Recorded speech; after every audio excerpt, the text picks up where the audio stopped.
ایک گھنٹے کے بچے کو بھی مرتے ہوئے دیکھا ہوگا، ایک دن کے کو بھی، ایک سال کے کو بھی، 10 سال کے کو بھی، 20 سال کے کو بھی، یعنی یہاں جتنے بھی لوگ بیٹھے ہوئے ہیں آپ میں سے اکثر نے ہر ایج کے انسان کو مرتا ہوا دیکھا۔ توجہ رکھیں آپ حضرات، کس طریقے سے آج ظلم کیا جا رہا ہے۔ آج لوگ کہتے ہیں مسلمان پریشان ہیں، مسلمان پریشان ہیں، لیکن کبھی ہم یہ نہیں سوچتے یار ہم پریشان ہیں کیوں؟ ہم کبھی اپنے اعمال کی طرف توجہ نہیں کرتے، اس طرف غور نہیں کرتے کہ آخر پریشانی کا معاملہ ہمارے ساتھ میں ہے۔ اللہ نے بنایا کس مقصد سے تھا، بنایا کیوں تھا، ہم جا کس طرف رہے ہیں، اللہ نے بنایا کس لیے تھا، ہم نے اپنی زندگی کا مقصد سمجھ کیا کیا۔ ٹھیک ہے نا، توجہ رکھنا میرے عزیزو۔ اب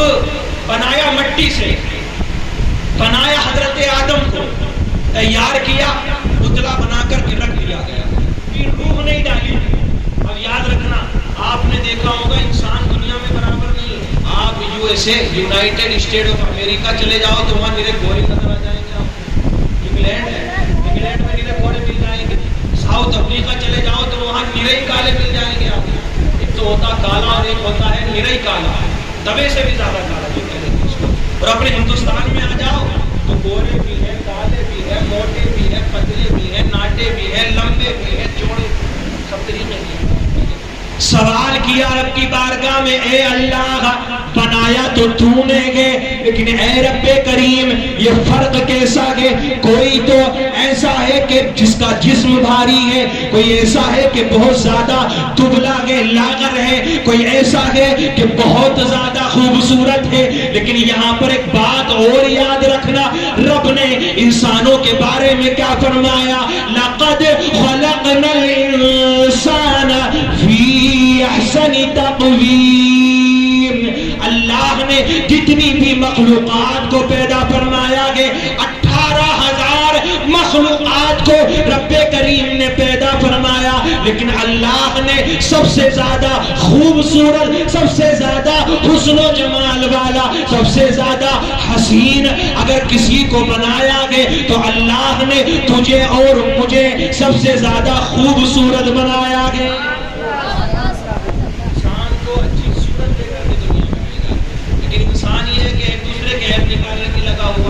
کہہ دیتے ہیں نا ہم، ٹھیک ہے مذاق میں کیسا دکھ رہا ہے بندہ، کیسا لگ رہا ہے چوہے سا،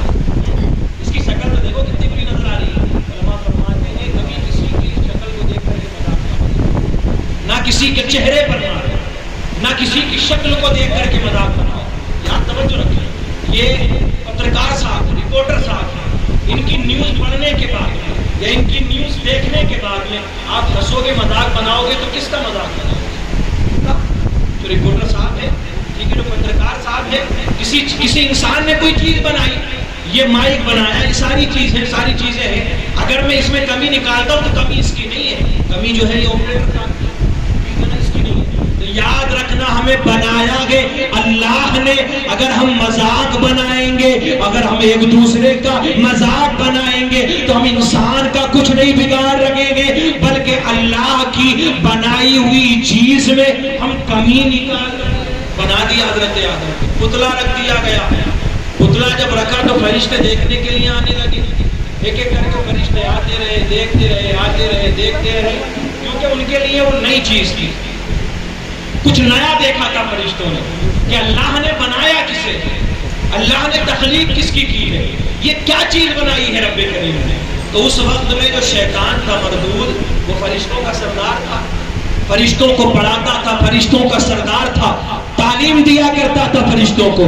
درس دیا کرتا تھا، ٹیچر آف انجیل تھا، معلم الملائکہ تھا، مدرس الملائکہ تھا۔ جب اس نے دیکھا کہ اللہ اپنا خلیفہ بنانے والا ہے، رب کریم نے کچھ بنایا ہے، حضرت آدم کے پتلے کو وہ دیکھنے کے لیے آیا۔ جب اس نے دیکھا تو حسد کی آگ میں ایسا جلا، اس کے دل میں حسد کی آگ ایسی جلی کہ حسد کی وجہ سے اس نے حضرت آدم کے پتلے پر تھوک دیا۔ اب روایت کے اندر آتا ہے جہاں اس نے تھوکا تھا وہ جگہ تھی ٹونی کی، ہم جو ٹونی جس کو کہتے ہیں، اللہ نے حکم دیا کہ اتنی جگہ کو نکال دیا جائے اور اس جگہ سے کتے کو بنا دیا۔ اللہ رب العزت نے حکم دیا تھا کہ پیڑ کے قریب نہ جانا، حضرت آدم اس درخت کے قریب تو نہیں گئے، لیکن شیطان نے اپنا کام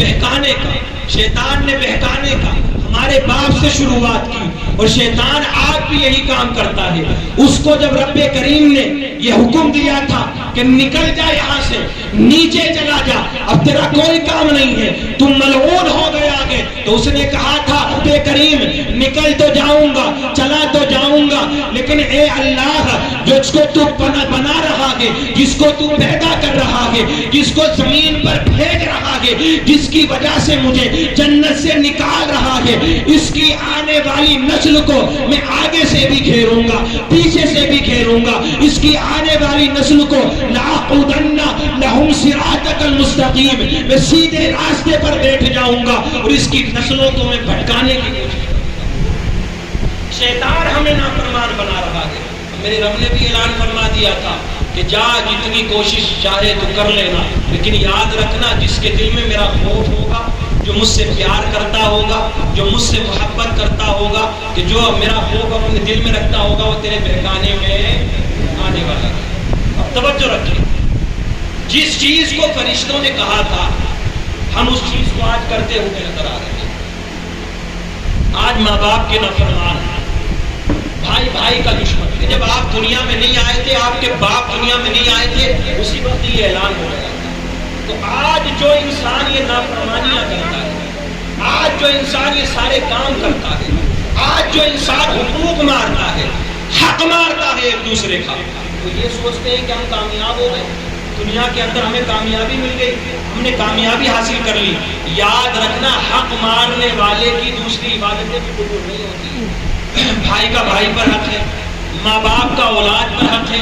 اولاد کا ماں باپ پر حق ہے، بہن کا بھائی پر حق ہے، بھائی کا بہن پر حق ہے، یہ سارے حقوق ہیں۔ اب سمجھیں گے انشاءاللہ، بلند آواز سے کہتے ہیں سبحان اللہ۔ اگر ان حقوق کو آپ نے مانا، دیکھو ایک ہے حقوق اللہ، یعنی نماز آپ نے چھوڑ دی، روزہ آپ نے چھوڑ دیا، زکوٰۃ آپ نے نہیں دی صاحب نصاب ہونے کے بعد میں، ابھی حج کا دور چل رہا ہے، آپ نے حج نہیں کیا، یعنی پیسے تو ہیں اتنے پاس میں لیکن حج نہیں کیا، ٹھیک ہے یہ بھی چھوڑو، یہ سب حقوق ہیں۔ کون سے حقوق اللہ ہیں؟ اگر آپ نے یہ ادا نہیں کیے اور آپ نے غلطی کر دی، مسٹیک کر دی، رب کی بارگاہ میں معافی مانگو گے، توبہ کرو گے اللہ کی بارگاہ میں، تو اللہ معاف فرما دے گا۔ بھائی کوئی نمازی نہیں ہے، نماز نہیں پڑھتا ہے، ٹھیک ہے، پھر وہ نماز پڑھنے لگے توبہ کر کے، تو اللہ معاف فرمانے والا ہے، بڑا رحیم ہے۔ کوئی زکوٰۃ نہیں دیتا تھا صاحب نصاب ہونے کے بعد میں، لیکن اس نے معافی مانگ لی، اللہ معاف فرمانے والا ہے، رحیم ہے، غفور ہے، معاف فرمائے گا، رحم فرمائے گا، کرم فرمائے گا، معاف کر دے گا، بخش دے گا۔ لیکن یاد رکھنا ایک ہے حقوق العباد، اسی کو پورا کروں گا انشاءاللہ گفتگو ختم۔ ایک ہے حقوق العباد، بندوں کے حق،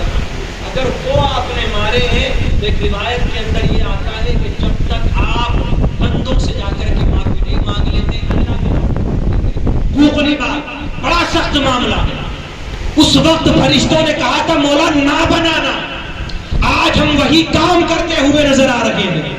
آج وہی سارے اعمال ہو رہے ہیں۔ اب توجہ رکھنا، اگر ہم وہ عمل کریں گے، سارے حقوق کو ہم مارتے ہوئے نظر آئیں گے، تو ہم شیطانی راستوں پر چل رہے ہیں، شیطان کی پیروی کر رہے ہیں۔ اللہ نے جو راستہ ہمیں بتایا اس راستے پر ہم نہیں چل رہے ہیں۔ اب توجہ رکھنا، حقوق مارے آپ نے، آپ کی نماز قبول نہیں، حقوق مارے آپ نے بندوں کے، آپ کے روزے قبول نہیں، اگر حقوق مارا بھائی کا،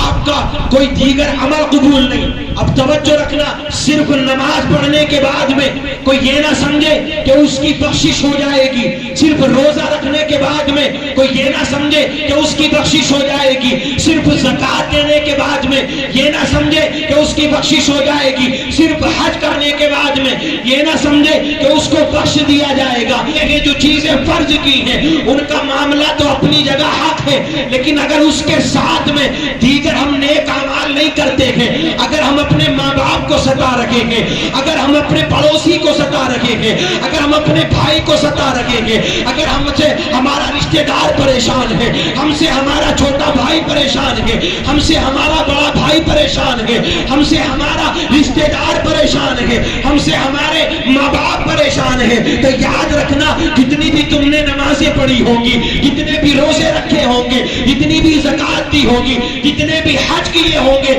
یہ ساری نمازیں، یہ سارے روزے، یہ سارا حج، یہ ساری زکوٰۃ قیامت کے دن تمہارے منہ پر فرمایا گیا نمازی بھی جہنم میں جائیں گے، روزہ رکھنے والے بھی جہنم میں جائیں گے، کچھ حج کرنے والے بھی ایسے ہوں گے کہ جو جہنم میں جائیں گے، اور کچھ مولوی بھی ایسے ہوں گے جو جہنم میں جائیں گے۔ دیکھو اب ایسے لوگ جب تک اپنی بات چل رہی تھی تو نے کہا کسی نے آپ ہنسی آگے بولے چلو مولوی بھی جا رہے کم سے کم، یہ کون لوگ؟ ٹھیک ہے سمجھو، بخاری شریف کی پہلی حدیث پاک انما الاعمال بالنیات، عمل کا دار و مدار نیت کے اوپر ہے۔ قیامت کے دن رب کریم حکم دے گا کہ یہ جو انسان ہے، یہ جو میرا بندہ ہے، اس کے پیروں میں بیڑیاں ڈالو، جاؤ فرشتوں گھسیٹ کر لے جاؤ، گھسیٹ کر لے جاؤ، اس کو جہنم میں ڈال دو۔ فرشتے عرض کریں گے مولا یہ تو بہت بڑا نمازی تھا، بہت نمازیں پڑھا کرتا تھا، تیری بارگاہ میں سجدے کیا کرتا تھا، سجدے پہ سجدہ کیا کرتا تھا۔ میرا رب ارشاد فرمائے گا بات سچ ہے، سجدے پہ سجدہ کرتا تھا، نماز پہ نماز پڑھتا تھا، لیکن مجھے راضی کرنے کے لیے نہیں، میری رضا پانے کے لیے نہیں، بلکہ اس لیے نماز پڑھتا تھا کہ لوگ اسے نمازی کہے، لوگ اسے نماز پڑھنے والا کہے، لوگ اسے عبادت کرنے والا کہے۔ یہ حقوق مارتا تھا، گھر میں جا کر کے اس کے تم دیکھتے تو اپنے ماں باپ کو مارتا تھا، اپنے ماں باپ کی نافرمانی کرتا تھا۔ جاؤ فرشتوں اس کو جہنم میں ڈال دو۔ حاجی صاحب کے ساتھ میں یہی معاملہ ہوگا، ایک روزے دار کے ساتھ میں یہی معاملہ ہوگا، ایک حافظ مولانا قاری کے ساتھ میں یہی معاملہ ہوگا۔ فرشتے کہیں گے اے اللہ اس نے دین کا علم حاصل کیا، یہ مولوی بنا، یہ عالم بنا، یہ قاری بنا، یہ مفتی بنا۔ میرا رب ارشاد فرمائے گا ہاں اس نے علم تو حاصل کیا تھا لیکن میری رضا پانے کے لیے نہیں، مجھے راضی کرنے کے لیے نہیں، بلکہ اس نے اس لیے علم حاصل کیا تھا کہ لوگ اسے مولانا کہیں، لوگ اسے حافظ کہیں، لوگ اسے قاری صاحب کہیں، لوگ اسے مفتی صاحب کہیں، لیکن یہ بھی نافرمان تھا، اپنے ماں باپ کی نافرمانیاں کیا کرتا تھا، لوگوں کو ستایا کرتا تھا، لوگوں پر ظلم و ستم کیا کرتا تھا۔ اے فرشتوں اس کے بھی پیروں کو باندھو اور گھسیٹ کر اس کو بھی لے جاؤ اور جہنم کی آگ کے حوالے کر دو۔ کسی کی نہیں، اگر نیت میں خلوص